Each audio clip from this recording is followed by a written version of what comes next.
नमस्कार, आप देख रहे हैं प्रोडिया डीपी न्यूज और आज हम आपकी मुलाकात रचित दीक्षित भारद्वाज जी से कराते हैं, जो कि प्रारंभ में और अंत तक जो उनका विश्लेषण हम लोगों ने किया, कहीं ना कहीं उनके साथ हम लोग बैठे और बहुत सारी चीजें जानी तो समझ में आया कि वाकई 2024 का जो चुनाव था उसमें वो विशेष रणनीतिकार के रूप में उभर कर आए और वास्तविकता उसके लिए उन्होंने बहुत सारा समय यहां तक दिया।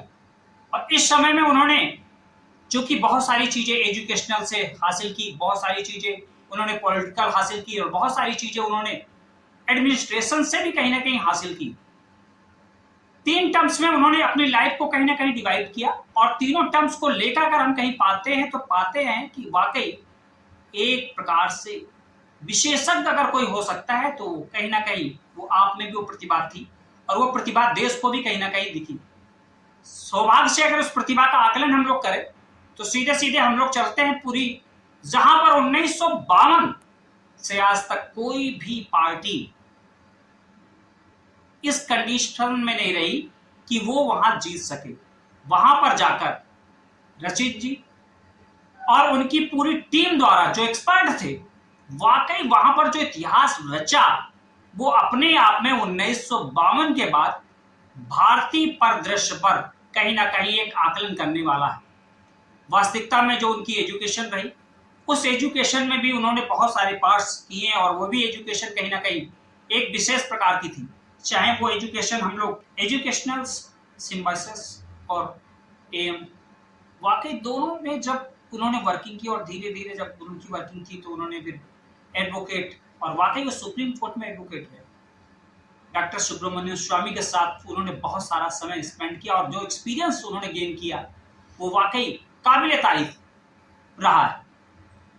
जब उनकी इसी धुरी को कहीं ना कहीं और भी हम लोगों ने देखा और परिदृश्य में जानना चाहा तो वाकई कहते हैं कि पुरी में भगवान जगन्नाथ रहते हैं, लेकिन वहां पर भी एक कंट्रोवर्सी कहीं ना कहीं हो गई कि लोगों ने कहा कि भगवान जगन्नाथ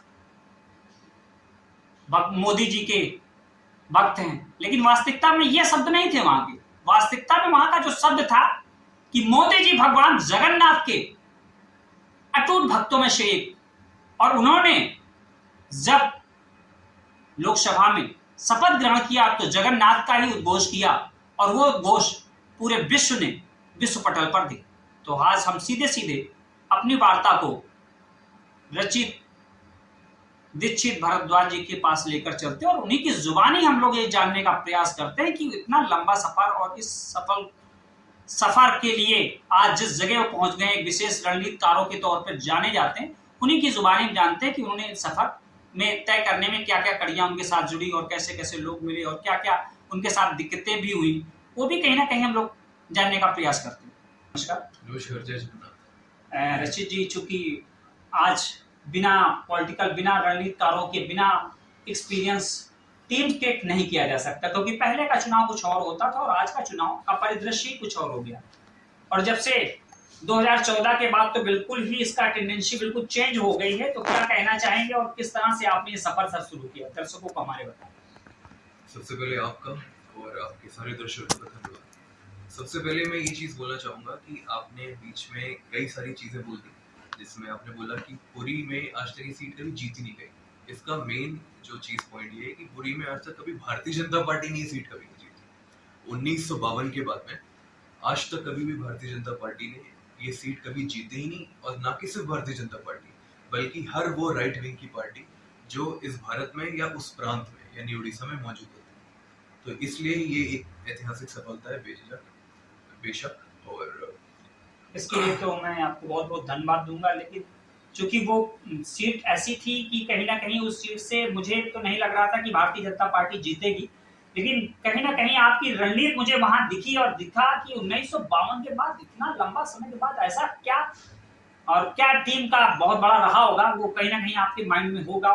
लेकिन उसकी कुछ ना कुछ हम चाहते हैं कि दर्शकों को भी पता चले कि किस तरह की रणनीति का वहां इस्तेमाल। देखिए, निरंतर प्रयास, कर्मठता और पीछे ना हटना, यही सबसे बड़ा औजार है किसी भी जीत को आगे बढ़ाने का। सबसे बड़ी बात हमारी, आप आज जीत तो देख रहे हैं, लेकिन असल में अगर आप देखेंगे तो ये पिछले तकरीबन 14 महीने का वनवास था। 14 महीने में और हमारी पूरी लॉर्ड एनालिटिक्स की फील्ड पॉलिटिकल इंटेलिजेंस धरातल पे लोगों के बीच, लोगों के साथ और लोगों के घर के अंदर भी बातें समझ रही थी कि क्या हो रहा है, क्या लोग चाहते हैं, क्या नहीं चाहते। और काफी समय तक नियंत्रण समझने के बाद, बहुत ही लगातार प्रयास करने के बाद, फिर हमारी टीम ने जो रणनीति बनाई, जो स्ट्रैटेजी बनाई, फिर जो कैंपेन मैनेजमेंट, उसका रिजल्ट आया। मतलब मैं ये मान के चलूं कि सबसे पहले आप ग्राउंड जीरो पे गए और एक अलग अलग परिदृश्य आपने बनाया, कोर कमेटी एक अलग बनी या उसका विश्लेषण अलग किया, फिर इस तरह का कहीं ना कहीं आप जाने, फिर उसके बाद आपने एक रणनीति बनाई, फिर उसके अकॉर्डिंग आपने चुनाव में उतरे। काफी हद तक आप ये ठीक कह सकते हैं, लेकिन जैसे कि political intelligence, it is like an umbrella. Intelligence में स्ट्रैटेजी भी आती है, सर्वे भी आता है, कैंपेन मैनेजमेंट भी आता है, बूथ मैनेजमेंट भी आता है। तो इंटेलिजेंस का हर वो अंग जो कि आज तक पाया गया है, हमने उस पूरी लोकसभा में लाया। जितनी भी हमें ताकत थी, जितनी भी हमें क्षमता थी, जितना भी हम कर सकते थे, कोशिश करिए उससे ज्यादा ही मशक्कत, उससे ज्यादा ही मेहनत करिए और नतीजा नहीं, नतीजे तो सामने है और ये मैं मान के चल रहा हूँ कि कहीं ना कहीं आपने ये सिद्ध किया और मेरे ख्याल से आपने इसके लिए, मेरे ख्याल से जो मैंने आपका स्किल देखा और कहीं ना कहीं देख रहा हूँ कि लगभग 15 सालों से आप, चाहे वो एजुकेशनल आपका हो, चाहे वो आपका पॉलिटिकल हो, चाहे वो आपका वकालत हो, कहीं ना कहीं मुझे लगा कि जैसे आप एक पार्ट बाय पार्ट इस जगह तक आपने एक सफर किया, तब आप एक विशेष रणनीतिकार के तौर पर देश के लिए एक प्रतिभा के तौर पर कहीं ना कहीं हम लोगों के विरासत के तौर पर मिल रहे हैं।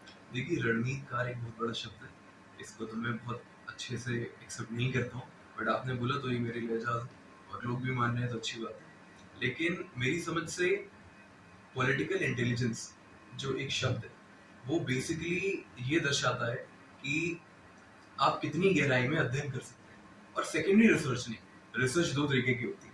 जब भी आप किसी भी डॉक्टरेट के बच्चे से ही पूछ लें, प्रोफेसर से तो आप क्या ही पूछेंगे, क्योंकि प्रोफेसर तो बताएंगे ऐसी चीज।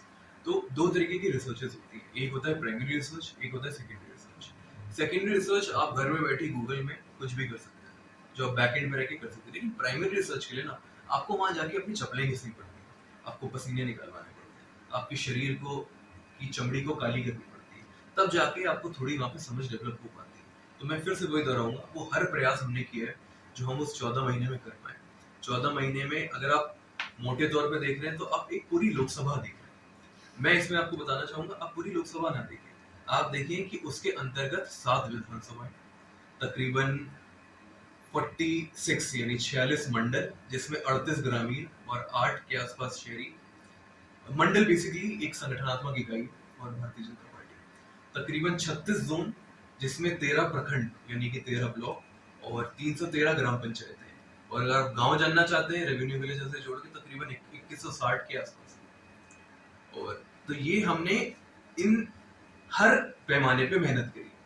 आप पूरी लोकसभा देखेंगे तो मेरे साथ, लेकिन जब वो आप देखें इतनी सारी चीजें तो आपको समझ। और हाँ, बूथ तकरीबन 17 से 70, तो उन सब पे हमने धरातल पे, ग्राउंड लेवल पर, ग्रास रूट लेवल पे काम किया है। उसके बाद जाके आज ये चीज निकल के आ रही है। सर, पूरी पर हम चर्चा एक विश्लेषण के साथ कर रहे हैं, क्योंकि पूरी की चर्चा अपने आप में इम्पॉर्टेंट है, क्योंकि वहां पर कहीं ना कहीं दो चीजों को लेकर ब्रांडिंग और मार्केटिंग हुई। जगन्नाथ भगवान मोदी जी के भक्त हैं, जबकि वास्तविकता में शब्द वहां था मोदी जी भक्त हैं जगन्नाथ जी के, जिसको लेकर विपक्षी पार्टियों ने अलग अलग चीजों का विश्लेषण करके मार्केट में ये ऐसा एटमॉस्फेयर तैयार कर दिया कि जिससे वहां पर मुझे ऐसा लगता है कि बहुत बड़ी क्षति सी हुई, जिसे क्षति को कवर करके और फिर से चुनाव को उस स्तर तक लाकर जो रणनीति रचित दीक्षित भारद्वाज जी ने की, उनसे भी जानते। वाकई इस विषय पर तो मेरा ध्यान कई बार था और कई बार मैं चाह रहा था कि मैं उनसे इस पर चर्चा करूं। मैं फिर से उनसे इसी विषय पर एक बार चर्चा करना चाहता हूं। तो जगन्नाथ जी मोदी जी के भक्त हैं, ये बहुत ही कंट्रोवर्शियल स्टेटमेंट हुआ था। और सबसे बड़ी बात है कि हमारी जो पोलिंग थी वो वहां से मुश्किल से 7 दिन शेष थी। तकलीफ क्या हुई थी कि I think, as far as I remember the date, 19 मई 2024 के आसपास संबित पात्रा जी, जो कि हमारे लीडर है, बहुत ही कर्मठ, बहुत ही इंटेलेक्चुअल है और इसमें कोई मुझे नहीं लगता कि संशय की जरूरत है। अगर आप उनका स्टेटमेंट का ड्यूरेशन सुनेंगे और उनके पहले के सुनेंगे तो आप समझ जाएंगे कि it is clearly a slip of tongue and one needs to fathom it. बहुत जरूरी है इस चीज को समझना, वो स्लिप ऑफ टंग था। लेकिन राजनीति में छोटी सी जुबान इधर उधर होती है तो काफी तकलीफ आ जाती है। जैसे कि रमेश बिधूड़ी जी ने लोकसभा में कह दिया था कुछ उल्टे सीधे अपशब्द, तो आज आई थिंक उनके पास सांसदी की सीट नहीं है, उनकी जगह रामवीर सिंह बिधूड़ी जी को मिल गई। तो सेम इसी तरीके से हम सिर्फ 7 दिन शेष थे चुनाव से पहले थे और तब ये स्टेटमेंट गलती से निकल गया। एक्चुअली हुआ क्या था उस दिन, मेरे ख्याल से कुछ, जितना मैं याद कर पा रहा हूँ, कुछ 30-40-50 पत्रकार थे, सब में उन्होंने बराबर बोला, एक में उल्टा हो गया। तो वही हर जगह छपा, बाकी तो नहीं छप सकते थे क्योंकि फिर कंट्रोवर्सी नहीं मिलती मीडिया को, with all due respect to all the media. तो लेकिन अगर इंटेलिजेंस के आंकड़ों में बात करें तो आपके दर्शकों को मैं ये बताना चाहूंगा कि छोटी सी बात कितनी फर्क पड़ सकती है। जो हमारी मेरे साथियों ने, मेरी टीम ने ये चीज पता कराई, तो हम लोग ने ये आकलन किया कि करीब करीब यहाँ लोकसभा में 1770 बूथ हैं।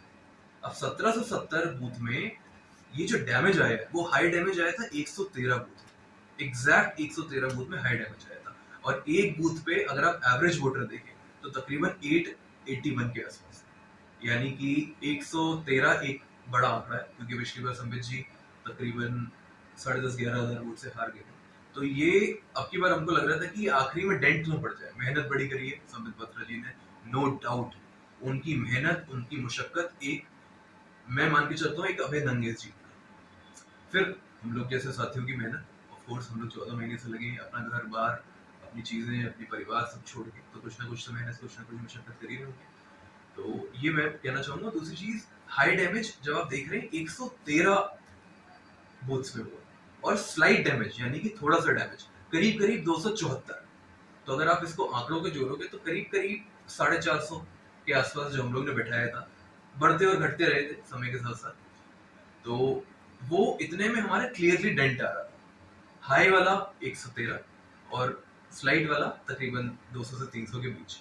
तो ये बहुत बड़ा डैमेज था। अच्छी बात क्या थी कि लोगों में वहां पे इस चीज को लेके अवेयरनेस भी नहीं हो पाई थी क्योंकि काफी गरीब प्रांत है उड़ीसा, काफी पिछड़ा रह गया कुछ वजहों की वजह से, तो उन तक नहीं पहुंच पाए। फिर हमने उनको सही प्रचार किया कि गलती से हो गया। तो एंड में पोलिंग बूथ में बड़ी मुशक्कत होनी पड़ी, हर पोलिंग बूथ पे हमने अपनी बात पहुंचाई कि जो भी था slip of tongue. I think गृह मंत्री जी ने भी ये चीज बोली थी, तो स्लिप ऑफ टंग तो I think it is clearly evident. But आप देख रहे हैं कि कितना नुकसान आंकड़ों में इन टर्म्स ऑफ इंटेलिजेंस हो सकता है।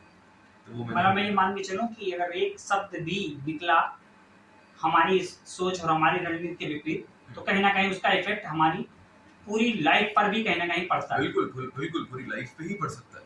सीट तो बहुत छोटी चीज है, पूरी लाइफ में पड़ सकता है, जिंदगी भर के लिए ये डेंट है।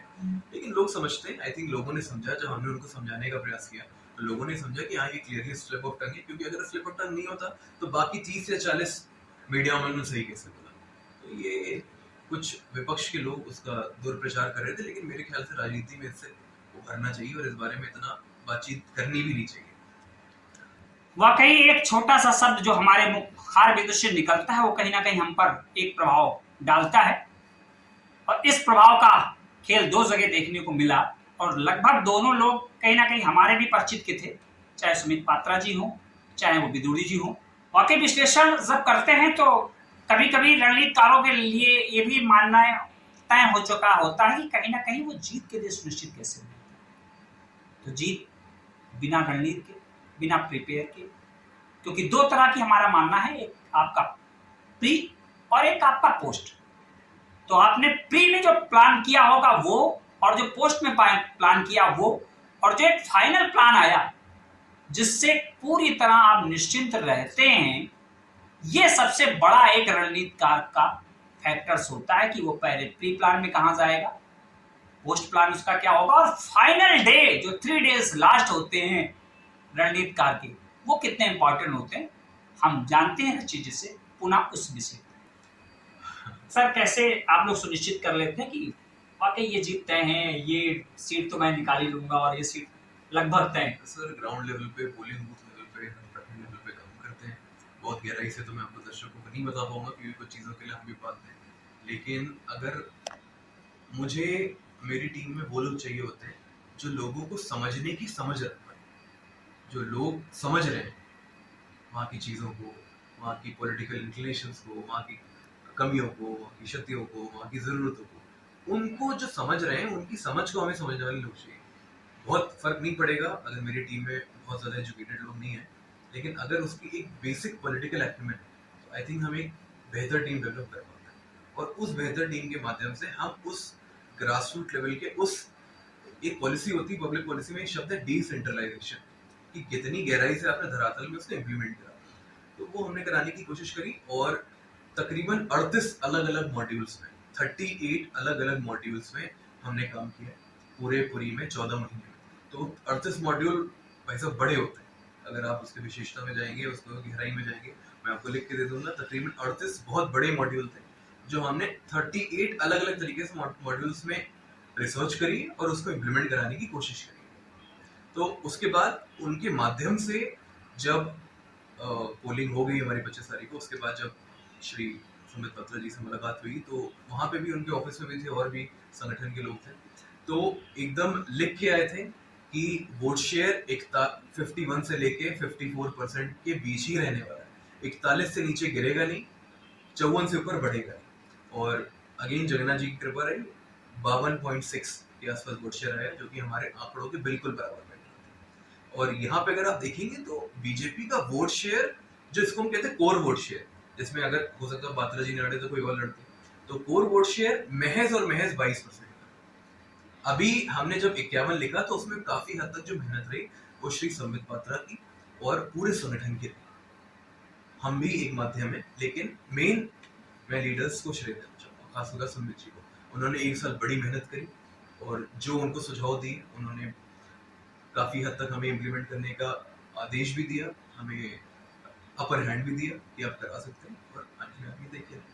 और बीजेडी की बात हो रही थी, तो बीजेडी की मैंने एक चीज बोली थी कि किसी भी हद तक 42%, 42% से नीचे वोट बैंक गिरेगा ही नहीं, कुछ भी कर ले, कुछ भी हम लोग जितनी ताकत लगा लें, उनका एटलीस्ट अगले फॉर 10 इयर्स उनका 42% के नीचे वोट शेयर गिर ही नहीं सकता, क्योंकि उनका कोर वोट शेयर है वही हुआ, तकरीबन 43 पॉइंट समथिंग वोट शेयर है। तो आई थिंक हमारा जो आकलन था 14 महीने से मेहनत जो कर रहे थे, जूते के सारे थे, वो सारे काम। मतलब ये मान के मैं चल रहा हूँ कि कहीं ना कहीं रणनीतिकारों ने जो पब्लिक एक रिलेशन बनाया और जो वहां से लोगों के हार्ट से जो चीजें निकल रही थी उसको कहीं ना कहीं इम्प्लीमेंट किया, और उसके अनुसार उन्होंने अपनी रणनीति को धीरे धीरे तय किया, और जिसका इफेक्ट चुनाव में देखने को मिला। और वाकई जो रिजल्ट में कन्वर्ट नहीं था उसको उन्होंने रिजल्ट में कन्वर्ट किया। ऐसे सुनिश्चित होती है, क्योंकि जब होता है किसी टीम के पास एक विशेष रणनीतिकार तो निश्चित उसकी विजयश्री तय ही होती है, यूपी का ही क्यों ना हो। और यूपी में दो बहुत जगह हॉट सीटें थी, सबसे हॉट सीट थी लखनऊ की, वहां पर भी आपकी टीम ने काम किया, और ऐसा लग रहा था, एक समय ऐसा माहौल था कि यूपी में लखनऊ, कानपुर और अकबरपुर ऐसी सीट थी जो फंसी हुई समझ में आ रही थी, जो लग रहा था कि नहीं निकल पाएगी।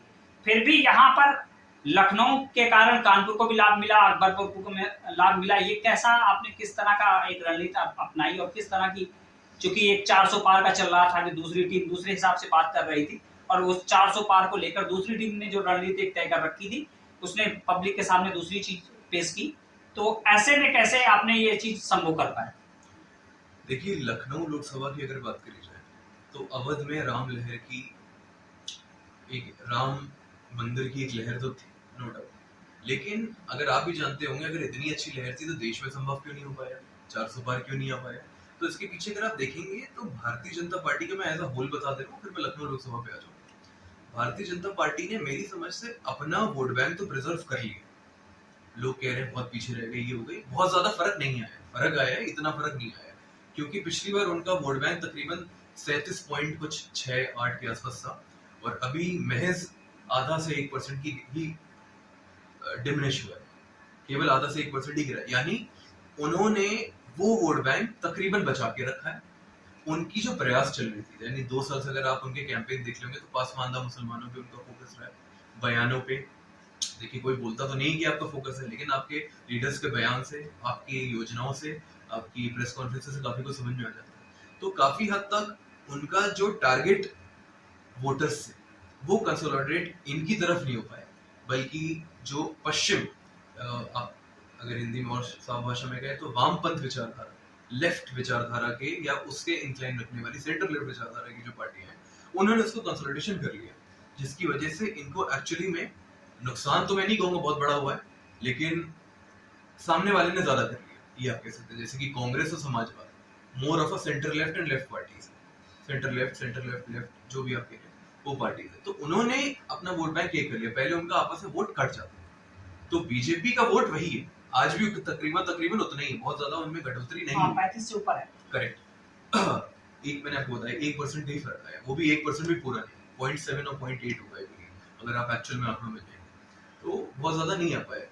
लखनऊ लोकसभा की अगर बात करें जाए तो राजनाथ सिंह जी जो कि रक्षा मंत्री हैं भारत के, पहले पूर्व भी थे और अभी भी हो गए, दोबारा चुन लिए गए।